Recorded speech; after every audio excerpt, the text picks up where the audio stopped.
तरच 2100 रुपये मिळणार।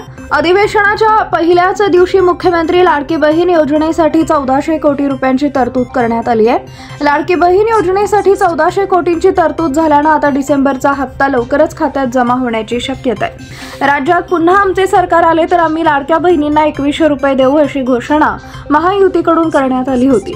राज्यात पुन्हा महायुतीचं सरकार स्थापन झालं, त्यामुळे लाडक्या बहिणी आता हे 2100 रुपये कधी जमा होणार याची वाट बघत आहेत।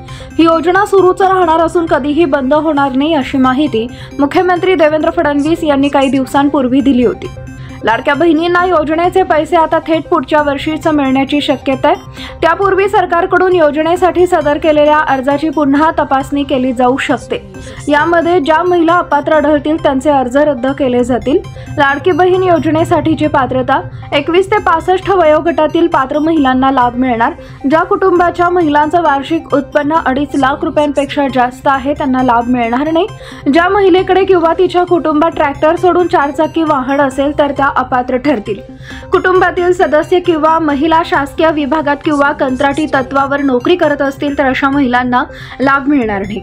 ज्या कुटुंबातील सदस्य विद्यमान किंवा माजी आमदार आणि खासदार आहेत त्यांनाही लाभ मिळणार नाही। संजय गांधी निराधार योजनेसारख्या आर्थिक लाभाच्या योजनांसारख्या इतर सरकारी योजनांचा लाभ मिळवणाऱ्या महिलांनाही ही योजना लागू होणार नाही। ज्या महिला किंवा त्यांच्या कुटुंबातील लोक कर भरत असतील त्यांनाही लाभ मिळणार नाही।